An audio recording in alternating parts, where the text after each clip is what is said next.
Assalamualaikum warahmatullahi wabarakatuh. Apa kabar anak-anak? Mudah-mudahan anak-anak selalu sehat walafiat, tidak kurang suatu apapun. Dan anak-anak harus selalu menjaga kesehatan di era pandemi COVID-19 ini. Anak-anak harus tetap waspada ya. Jangan lupa selalu mencuci tangan, kemudian jaga jarak dan selalu menggunakan masker.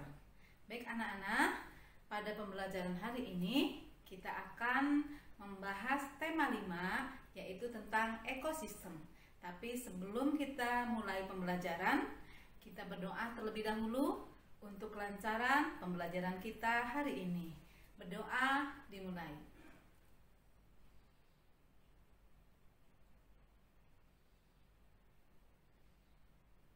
Selesai. Baik anak-anak, kita akan langsung ya belajar di tema 5, yaitu tentang ekosistem. Apa itu ekosistem? Nanti kita akan pelajari bersama. Tapi sebelumnya Ibu akan membacakan sebuah teks bacaan yang ada kaitannya dengan ekosistem. Coba anak-anak perhatikan ya. Ekosistem air adalah ekosistem yang lingkungan fisiknya berupa perairan. Ekosistem air terdiri atas ekosistem air tawar dan ekosistem air asin.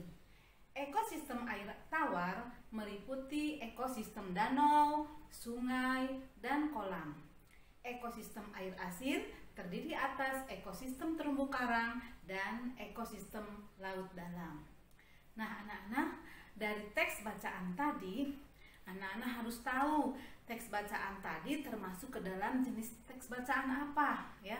Apakah fiksi atau non-fiksi? Nah, sebenarnya pembelajaran ini sudah anak-anak pelajari sebelumnya ya. Mungkin ini hanya mengulang atau mengulas saja ya. Nah, kalau melihat teks bacaan yang Ibu bacakan tadi, itu termasuk ke dalam teks apa anak-anak? Ya, betul sekali ya, ke dalam teks non-fiksi. Karena teks ini adalah berdasarkan kenyataan. Coba sekarang kita akan menentukan pokok pikiran dalam teks bacaan tadi atau paragraf tadi ya.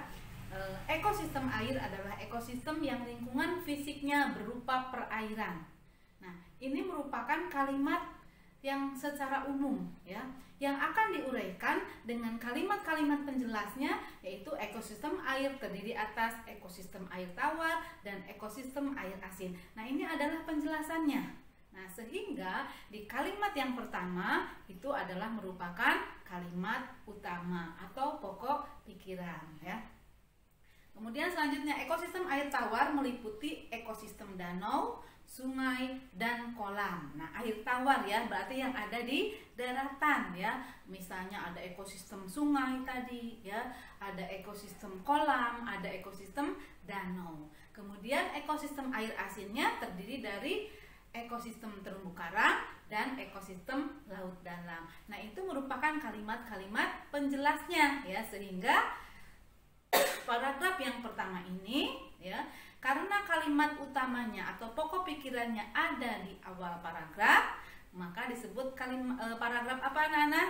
Mungkin masih ingat ya, karena pembelajaran ini hanya mengulang saja ya, yaitu paragraf deduktif, yaitu paragraf yang kalimat utamanya ada di awal paragraf.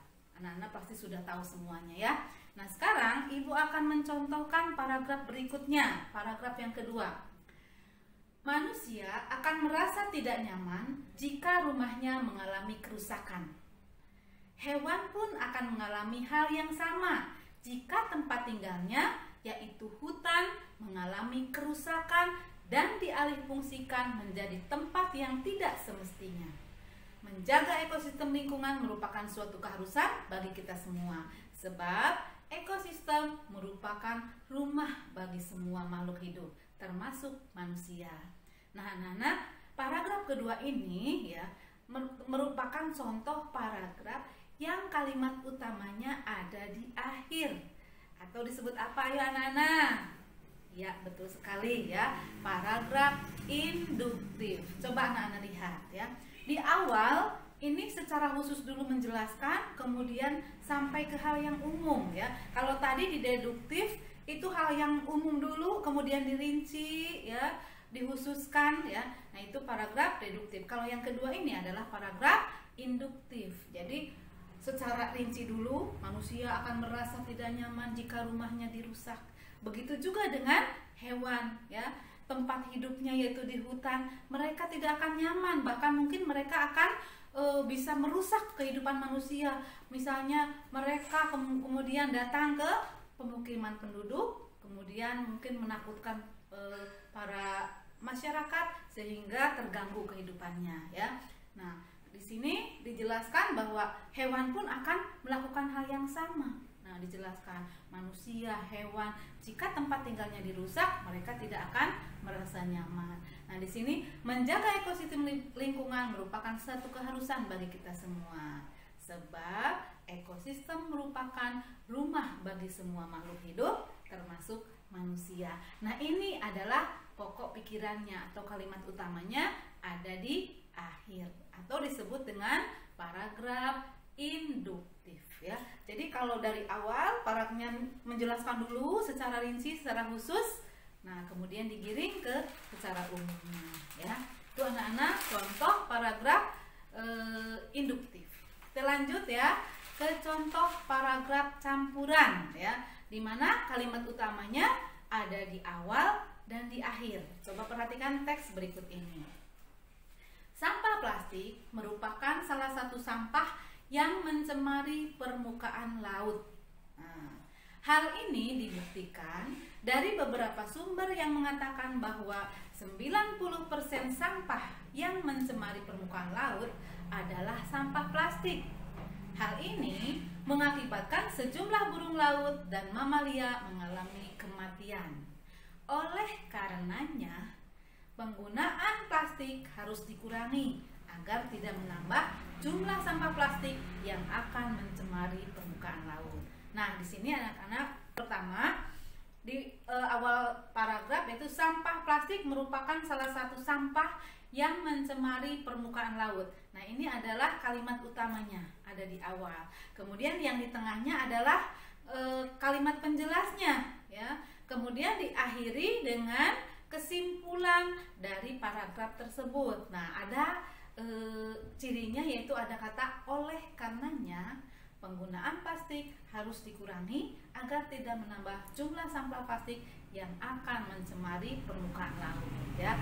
Jadi ini ada dua kalimat utama yaitu di awal dan di akhir, sehingga contoh paragraf tersebut adalah contoh paragraf campuran ya. Nah, anak-anak, dari teks bacaan tadi ya itu menceritakan tentang hal-hal yang ada kaitannya dengan ekosistem ya. Apa sih ekosistem itu ya? Jadi ekosistem adalah hubungan saling ketergantungan antara makhluk hidup dengan lingkungannya. Tadi ya dalam teks bacaan ada ekosistem laut, ada ekosistem danau, ada ekosistem sungai. Nah, tadi dijelaskan bahwa ekosistem adalah hubungan saling ketergantungan antara makhluk hidup dengan lingkungannya. Nah, misalnya ekosistem danau. Nah, ekosistem ini terdiri dari dua komponen secara umumnya ya anak-anak. Ada komponen abiotik. Apa itu abiotik? Yaitu komponen makhluk tidak hidup atau benda mati. Yang kedua ada komponen biotik, yaitu makhluk hidup. Jadi dalam ekosistem itu ada komponen makhluk hidupnya, ada komponen benda matinya atau makhluk tidak hidup. Contoh misalnya tadi ekosistem danau ya. Di danau komponen tidak hidupnya atau abiotiknya apa? Nah, berarti satu apa? Air danaunya itu juga benda mati ya. Kemudian mungkin ada udara ya. Kemudian ada cahaya matahari ya. Kemudian di dalam danaunya ada apa? Ada tanah, mungkin ada pasir ya. ada lumpur. Nah, itu termasuk komponen abiotiknya. Nah, komponen biotiknya apa? Nah, seperti mungkin di danau itu ada udang, ada ikan, atau mungkin juga ada kura-kura ya, atau mungkin ada belut ya, dan sebagainya.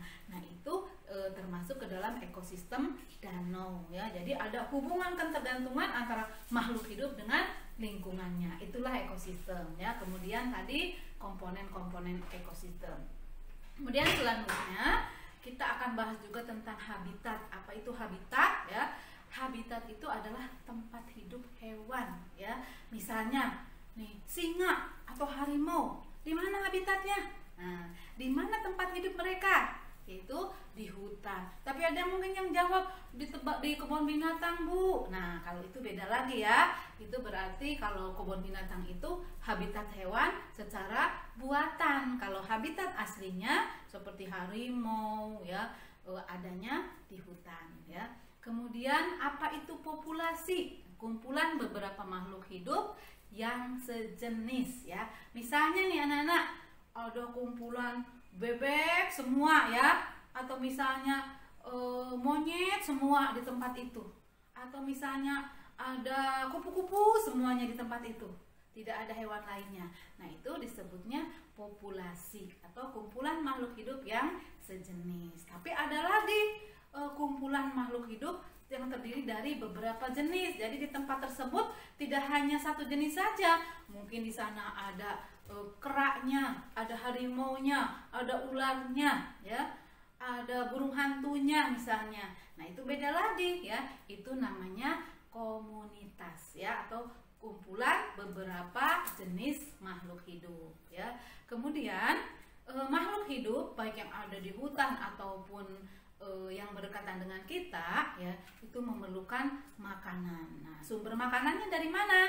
Nah, makhluk hidup itu sumber makanannya bisa dari tumbuhan, bisa juga dari hewan. Nah, kalau digolongkan ya makhluk hidup yaitu hewan, itu dibagi menjadi 3, yaitu ada hewan pemakan tumbuhan atau yang disebut dengan herbivora.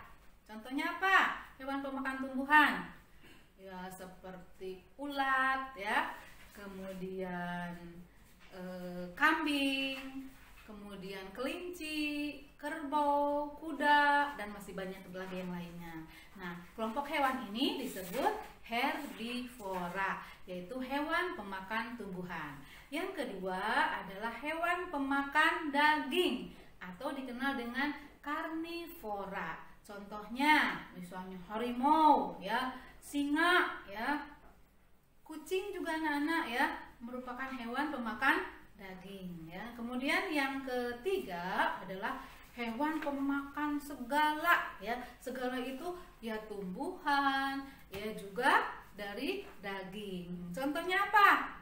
Manusia, Bu. Nah, kalau manusia bukan hewan ya. Nah, manusia juga mungkin termasuk ke omnivora ya, karena pemakan segala ya, daging ya tumbuhan. Tapi yang sedang kita bicarakan adalah tentang hewan ya. Jadi yang termasuk ke dalam omnivora atau hewan pemakan segalanya adalah ayam ya. Nah, ayam juga merupakan hewan omnivora karena ayam ini suka makan daging, misalnya cacing ya, ikan-ikan kecil ya, dan juga makan dari tumbuhan. Apa contohnya?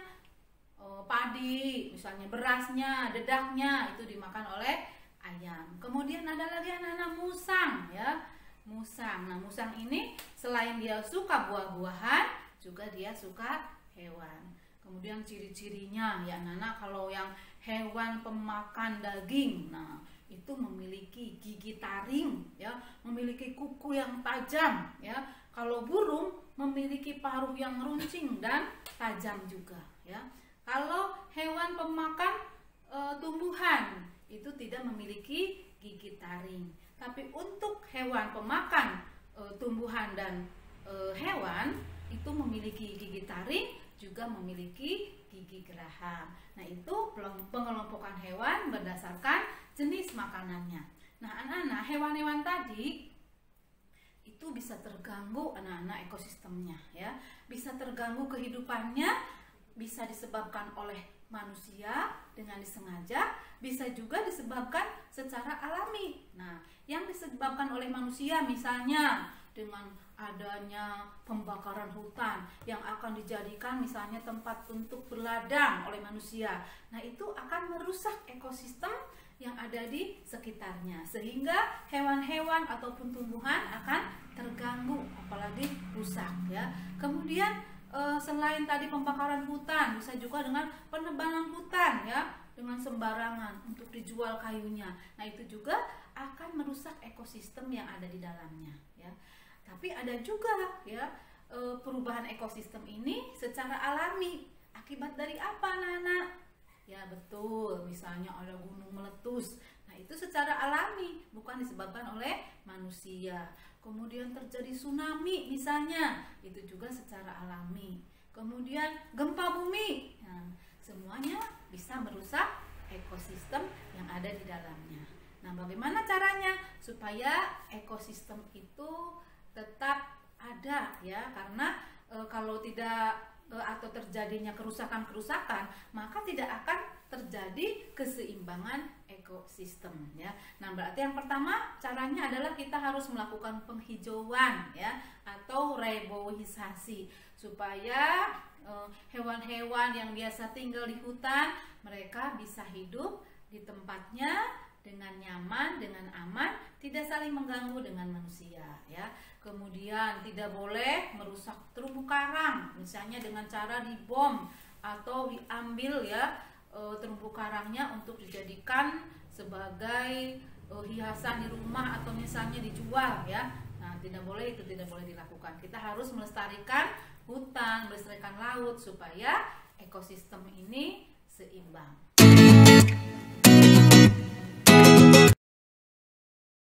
Baik anak-anak, kita lanjutkan ya. Tadi ekosistem bisa mengalami perubahan.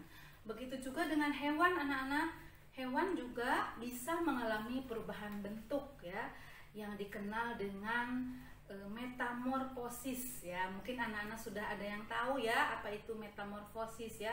Jadi perubahan bentuk pada hewan ya, misalnya ada kupu-kupu nih. Kupu-kupu ini mengalami metamorfosis sempurna yang dimulai dari telur, kemudian telur menetas menjadi ulat, setelah menjadi ulat kemudian menjadi kepompong, dan lama-kelamaan menjadi kupu-kupu. Nah, proses itu disebutnya proses daur hidup hewan ya. Nah, di mana daur hidup hewan ini mengalami perubahan. Nah, pada kupu-kupu ini disebut dengan metamorfosis sempurna ya. Karena ada juga anak-anak yang mengalami metamorfosis tidak sempurna. Contohnya pada jangkrik, kecoa, kemudian belalang. Nah, disebut tidak sempurna di sini ya. Ketika hewan ini bertelur, kemudian telurnya menetas, anaknya memang tidak sama dengan belalang dewasa, tetapi mirip ya dengan belalang dewasa, hanya mungkin belum ada sayapnya, belum ada bulunya ya, tapi sudah ada kakinya, sudah mirip dengan belalang ya. Berbeda dengan kupu-kupu, ketika kupu-kupu bertelur, nah telurnya menetas, kan ulat tuh. Ulat tidak sama dengan kupu-kupu, sangat jauh berbeda. Nah, makanya disebut kalau kupu-kupu, katak itu disebut metamorfosis sempurna. Tapi kalau kecoa, tadi belalang ya, metamorfosisnya tidak sempurna ya. Itulah anak-anak perubahan yang terjadi pada hewan. Baik anak-anak, kita lanjutkan ke materi berikutnya, yaitu tentang letak geografis Indonesia. Apa itu letak geografis? Letak geografis itu letak berdasarkan kenyataan di muka bumi ini ya. Nah, secara geografis Indonesia itu berada di titik silang atau posisi silang di antara dua benua dan dua samudra, yaitu benua Asia dan benua Australia, kemudian samudra Indonesia dan samudra Pasifik ya. Nah, pengaruh dari letak geografis ini sangat besar sekali terhadap kehidupan, baik itu kehidupan ekonomi, sosial, budaya ya, kemudian pertahanan dan keamanan ya. Kemudian selain itu juga letak astronomis anak-anak. Kalau letak astronomis ini letak berdasarkan garis lintang dan garis bujur. Nah, Indonesia terletak di antara 6 derajat lintang utara, kemudian 11 derajat lintang selatan, 95 bujur timur, dan 141 bujur timur. Nah, kalau dilihat di peta nanti akan terlihat ya, di peta ataupun di globe atau di atlas ya, letak Indonesia secara astronomis anak-anak bisa melihat mana sih 6 derajat lintang utaranya, 11 derajat lintang selatannya. Nanti anak-anak bisa amati sendiri ya. Ya, baik anak-anak, letak geografis Indonesia ini akan menimbulkan pengaruh ya terhadap kondisi atau keadaan di wilayah Indonesia, baik itu secara iklimnya ya, dimana di Indonesia memiliki 3 iklim. Ada iklim muson, ada iklim laut, dan iklim tropis. Tetapi secara keseluruhan ya, Indonesia itu beriklim tropis, walaupun sebenarnya memiliki 3 iklim, tapi sebagian besarnya pada umumnya adalah beriklim tropis atau panas ya. Dimana dengan iklim panas ini kemudian curah hujannya yang cukup setiap tahunnya, sinar mataharinya yang cukup setiap tahunnya ya, sehingga Indonesia memiliki wilayah yang sangat subur, kemudian memiliki wilayah hutan yang sangat luas ya. Kemudian juga Indonesia dikenal sebagai negara maritim karena memiliki wilayah laut yang sangat luas, lebih luas dari daratannya. Hampir 2/3 bagiannya adalah lautan ya, sehingga Indonesia dikenal sebagai negara maritim. Nah, kemudian apalagi pengaruhnya letak geografis ini? Misalnya terhadap ekonomi, pengaruhnya apa sih? Nah, karena Indonesia ini beriklim tropis yang memiliki wilayah yang subur, sehingga Indonesia mata pencahariannya sebagian besar penduduknya adalah bertani ya, walaupun tidak menutup kemungkinan ya, selain bertani masih banyak lagi yang lainnya.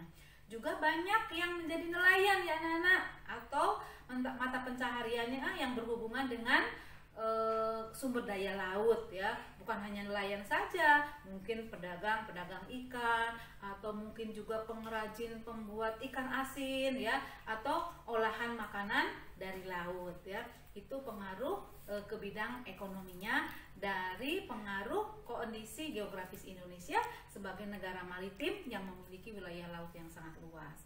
Ada lagi anak-anak pengaruhnya terhadap sosial budaya. Nah, pengaruhnya apa? Nah, kita bisa berinteraksi, berhubungan dengan bangsa-bangsa lain atau bangsa lain yang banyak berdatangan ke Indonesia, karena Indonesia merupakan tujuan wisata juga ya anak-anak, karena memiliki laut yang indah, pemandangan yang indah, sehingga membuka untuk berinteraksi dengan negara-negara lain ya.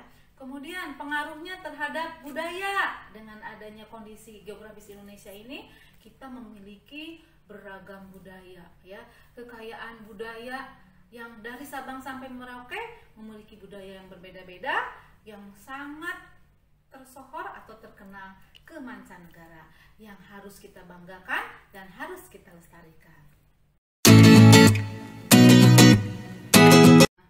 Untuk menjaga dan melestarikan semua itu, kita perlu adanya persatuan dan kesatuan. Nah, rasa persatuan dan kesatuan ini ya pertama kali ya dikumandangkan pada saat Sumpah Pemuda yang dibacakan oleh para pemuda, di mana Sumpah Pemuda ini merupakan hasil dari Kongres Pemuda yang kedua yang dilaksanakan pada tanggal 27 Oktober sampai 28 Oktober 1928, yang salah satunya adalah menghasilkan ikrar atau yang namanya sumpah yang dikenal dengan Sumpah Pemuda. Sehingga Sumpah Pemuda ini lahir pada tanggal 28 Oktober 1928. Nah, Sumpah Pemuda merupakan ikrar para pemuda ya, para pemuda Indonesia yang mengikrarkan satu tanah air, satu bangsa, dan satu bahasa, yaitu Indonesia. Apa sih pentingnya dari persatuan dan kesatuan ini ya sangat penting sekali anak-anak, karena dengan adanya persatuan dan kesatuan kita bisa membentuk negara Indonesia yang merdeka dan berdaulat ya. Karena sebelum kita merdeka pada zaman penjajahan dahulu, memang salah satu faktor yang menyebabkan kita selalu dalam penjajahan itu karena kurang adanya persatuan dan kesatuan. Nah, dengan adanya persatuan dan kesatuan ini yang dipelopori dengan berdirinya Budi Utomo ya, kemudian bangsa Indonesia bangkit untuk bersatu, bertekad untuk merebut kemerdekaan, sehingga pada akhirnya sekarang kita bisa merdeka ya. Dalam peristiwa Sumpah Pemuda itu juga anak-anak pertama kalinya dinyanyikan lagu Indonesia Raya di depan orang banyak ya. Lagu Indonesia Raya ini yang diciptakan oleh Wage Rudolf Supratman. Nah, sekarang anak-anak kita sudah merdeka, sudah bebas dari belenggu penjajahan. Tugas kita sekarang adalah yang paling penting menjaga persatuan dan kesatuan bangsa. Jangan mudah dipecah belah. Karena kalau kita mudah dipecah belah ya, maka akan gampang ya masuknya pengaruh-pengaruh dari luar ataupun ancaman-ancaman dari luar yang akan merongrong bahkan merebut negara Indonesia kita tercinta. Nah, bagaimana supaya kita tetap bersatu padu ya? Nah, bagaimana caranya? Nah, satu ya, kita harus saling menghormati, saling menghargai, tidak merasa diri paling bagus, paling baik, paling hebat ya. Tapi kita harus sama-sama ya, hidup rukun, saling tolong menolong. Nah, itu cara agar kita dapat menjaga persatuan dan kesatuan bangsa. Dimulai dari lingkungan terkecil dulu, dari mulai lingkungan rumah atau lingkungan keluarga. Kita bersatu, jangan sedikit-sedikit berantem dengan adik ya, atau berantem dengan saudara lainnya ya. Nah, dijaga dulu persatuan dan kesatuan dalam keluarga supaya kita hidup rukun. Nah, kalau di dalam keluarga sudah hidup rukun, damai, nah keluar ke lingkungan masyarakat dengan tetangga, kita juga harus hidup rukun, saling menghargai, saling menghormati, saling menolong, sehingga kita bisa hidup dengan nyaman di dalam lingkungan masyarakat. Kemudian yang ketiganya di lingkungan sekolah ya. Ketika kita nanti sudah sekolah seperti biasa ya anak-anak, kita harus menjaga persatuan dan kesatuan di sekolah ya, yaitu dengan cara menghormati teman, menghargai teman ya, tidak merasa paling pinter, tidak merasa paling kaya, tidak ya, tapi kita sama-sama satu naungan, yaitu murid SDN Kebon Baru 4 kita tercinta. Nah, itu cara agar kita bisa menjaga persatuan dan kesatuan dimulai dari rumah, dari masyarakat, dan juga di lingkungan sekolah, yang akhirnya kita akan bisa menjaga persatuan dan kesatuan seluruh bangsa, yaitu bangsa Indonesia. Nah, itulah anak-anak mungkin untuk penjelasan hari ini. Untuk SBDP-nya tidak Ibu cover di sini karena materinya sudah tersampaikan, yaitu tentang tangga nada mayor dan minor. Itulah mungkin anak-anak, mohon maaf barangkali masih banyak kekurangan, dan untuk lebih jelasnya anak-anak bisa membaca di rangkuman atau ringkasan materi yang sudah Ibu berikan. Terima kasih atas perhatiannya. Wabillahi taufiq wal hidayah. Wassalamualaikum warahmatullahi wabarakatuh.